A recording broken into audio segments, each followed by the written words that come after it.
Hello everybody and welcome back to the Star Wars Expanded Universe, narrated by Disney, Oracle Lucasfilm, whichever way you slice it, Legends.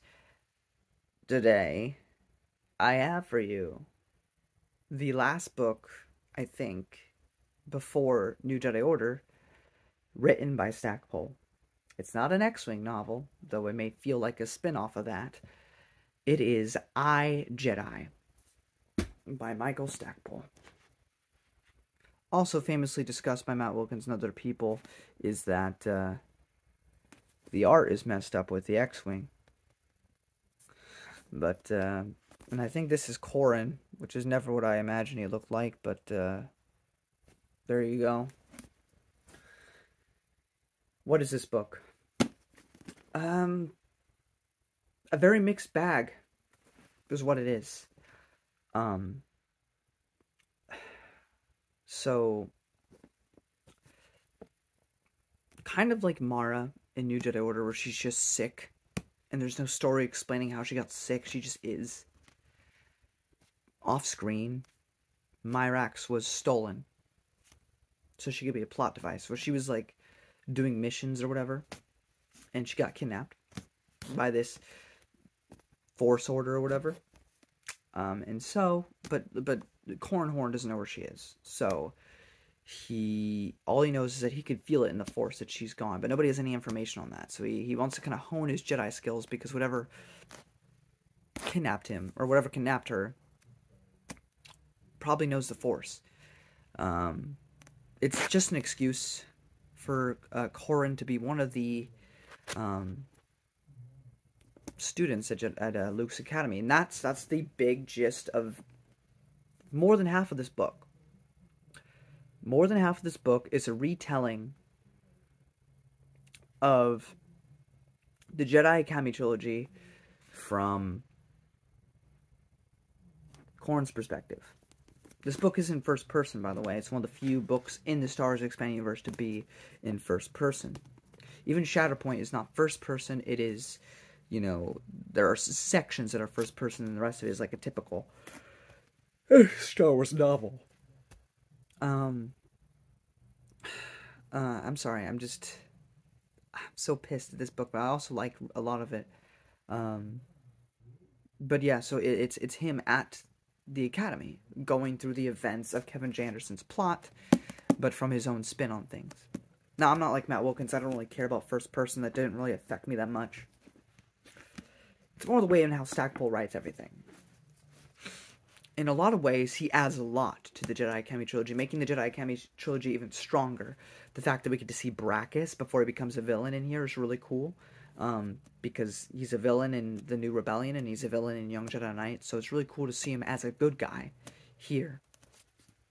But at the same time, there's a lot of annoying things with this book that it does. Some of it, I've realized, is I think the first time I was just really mad at this book because of what, Matt said, and it warped my perception. But to be honest, this has been something consistent with Corran throughout every book he's ever been featured in.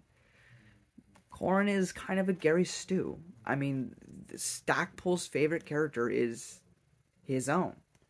It's Corran Horn. And you can kind of see that. It's the same thing with Mara. It's the same thing with Ahsoka for, Filoni. Corran Horn is his baby, and you can kind of see that throughout the pages. So when arrogance arises and he thinks he's better than Luke, I don't think it's necessarily out of character, but it is frustrating. Though there are times where he's legitimately being disrespectful. It's not just, oh, this is what Corran is always like in every one of his books. He is a mouthpiece for the fans that wanted vindication that the Jedi Academy trilogy sucked. Because then we get to the parts where, like, Kip Durin, becomes bad or whatever for a time. And you got Corran Horn voicing the sentiments of literally every single person online that dislikes this trilogy. He's just a mouthpiece for them. That's all that was. And it's disrespectful, and it's annoying. I mean, I know Kevin J. Anderson said he's cool with it, but I mean, to be honest, Kevin J. Anderson seems like such a down-to-earth sort of, like, dude that the fact that anybody wanted to include his story at all probably made him feel good. But is kind of disrespectful in some parts. He may never admit that. That's okay. I will. It's disrespectful in certain parts. It's Stackpole going, I write better than you. Here's a better version of your own book. And then, you know, Corran has to be able to resist ancient Sith evil, you know, like being able to resist Satan so easily, like he was Jesus Christ himself, and then criticize Luke for it.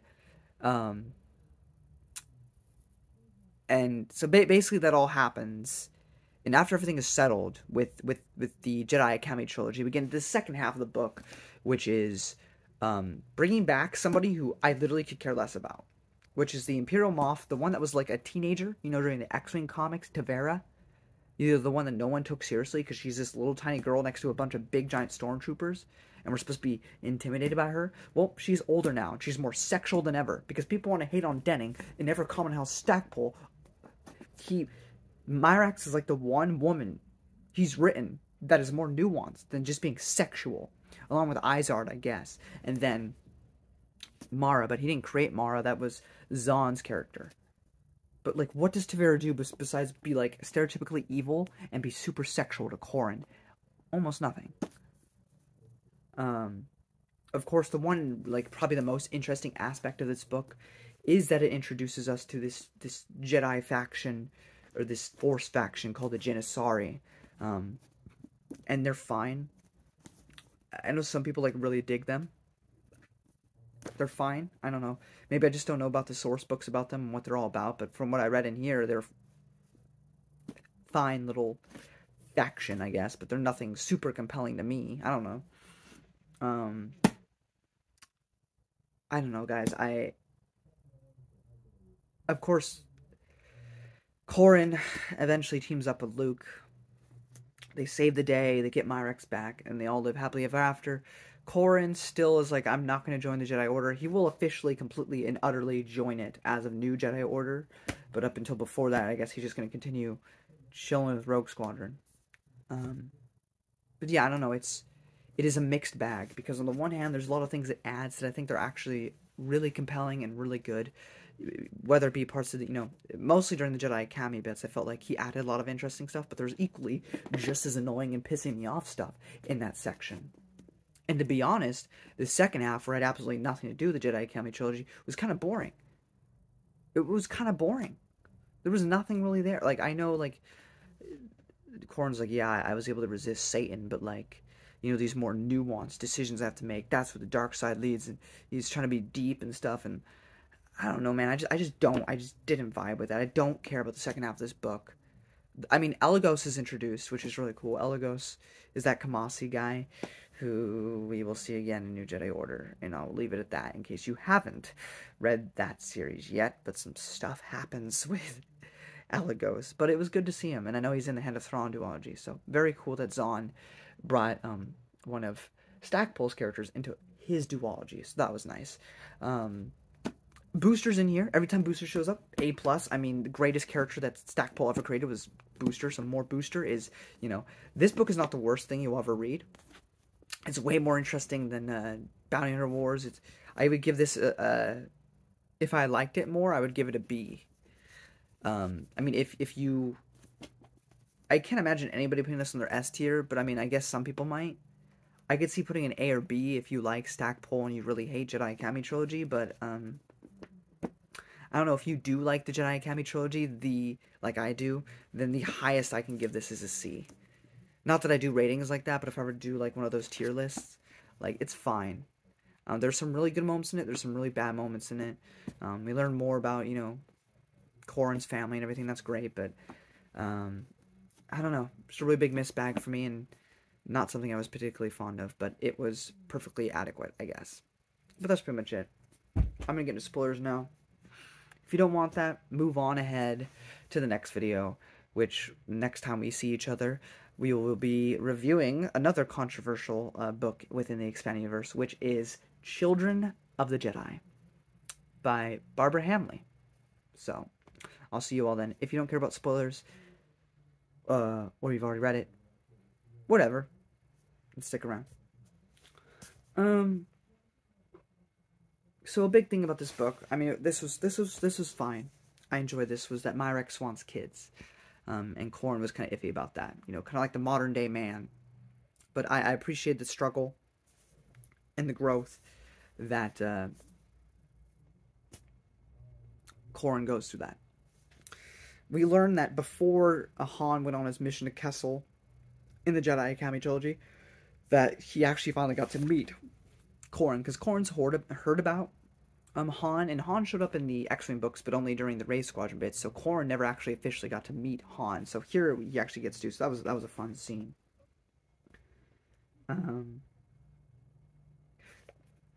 Corran's father leaves a message for him that he wasn't supposed to see till he was older or whatever, till he learned about his heritage, and that was a really good little section as well.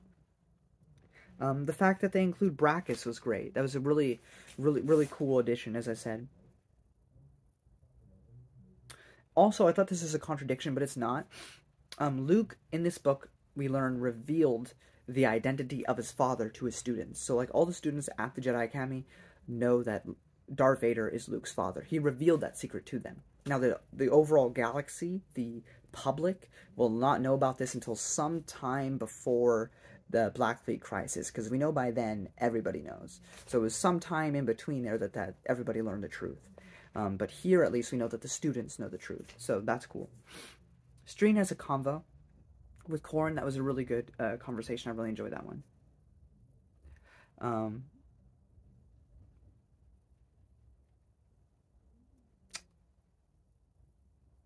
Luke lets Corran be perfect was my next note. Ganthorst dies. And Gary Stu Corran has to go and save the day because, well, I mean, it makes sense, but it's still annoying.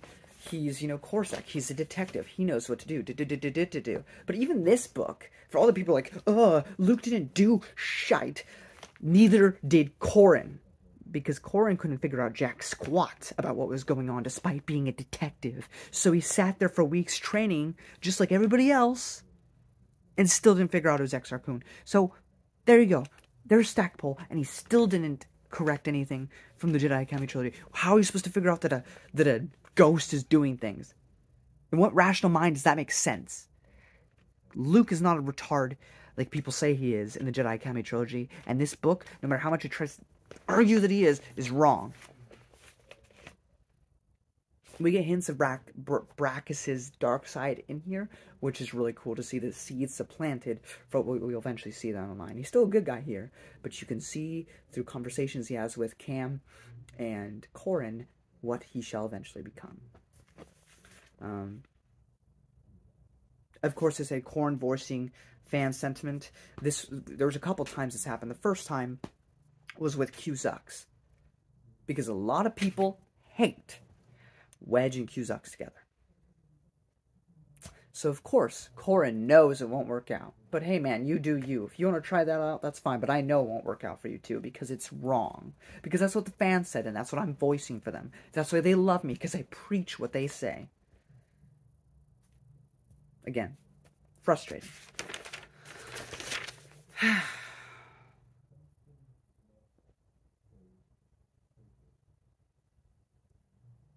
Of course, everybody is somewhat tempted by Exar Kun, except for Corran Horn, because he can't be tempted by anyone except himself.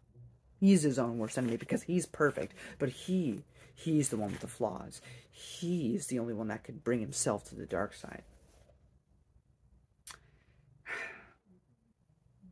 Corran fuels the flames of fan hatred of Luke's forgiveness. This was the biggest sin here, is that it's not just Stackpole's opinion. Stackpole is shouting out what fans were shouting out so they could feel validation. Because how dare you forgive Kip? They even mention Luke in Dark Empire, but then it goes, oh, but you weren't as bad as Kip. Even though Luke did that freely. Without, it wasn't, Palpatine wasn't doing anything to make Luke fall. Luke tried to play double agent, tried to pretend to be bad, but in the midst of hanging around a Dark Lord of the Sith and doing things with him, committing evil acts just to get closer to Palpatine, he actually succumbed himself freely without any help of Palpatine. Palpatine is just an expert manipulator. He knew he eventually would, but he didn't actually need to forcibly do anything to his mind like Kip had. Now, he even tries to counter that by saying, yeah, well, that might have been true on the Academy, but Kip left for Caridia, and he did that all of his own free will. That's why he didn't kill you, because he didn't want to do that. He was fine killing Caridia, though. Even if that's true, the dark side had already influenced him. People make different decisions when the dark side is influencing them. Again, it's just a piss on Kevin J. Anderson's work, and it pisses me off. But of course, if you hate the Jedi Academy trilogy, then you're going to feel such vindication from this. So good for you, I guess. Elagos is cool to see. As I said, he's a cool character. Interesting story in New Jedi Order with him, without spoilers. And then, of course, you have the young Moff girl. I really don't care about her, but she's there. And then there's, of course, the Janissarii, which is this faction that's holding Myrax because they're working with the Moff. It's fine. Everything gets concluded. It's fine. But overall, like I said, it's a very mixed bag for me. There's some really well written moments in here, but there's some other parts that just really piss me off, and then there are parts that are just straight out boring to me. As I said, it's boring, but it still adds to the plot. Therefore, it's more interesting than Bounty Hunter Wars. But I don't know. It's a very, very mixed bag for me. But if you really hate Jedi Academy trilogy, then this might make you at least enjoy the general plot of it while also critiquing it. So if you're one of the haters of Kevin J. Anderson, then this might be right up your alley. If you like Kevin J. Anderson, I feel like you'll be like me, be more mixed about it. Or you'll be like Matt and just absolutely hate it. Though I don't know if he will on his reread. As of this moment of my recording, he hasn't done that yet. So he just finished Back to War on his channel. So we'll see what he thinks on his reread. As for me, I'm a bit more forgiving of it than I was the first time. But I'm very, very mixed on it. And I'm not a huge fan of it. I like parts of it. Parts of it are really well written. And there are parts of it that just really piss me off. So, that's my thoughts. Up next we get to another controversial one, which is Children of the Jedi. So, I'll see you then. Until next time, may the Force be with you.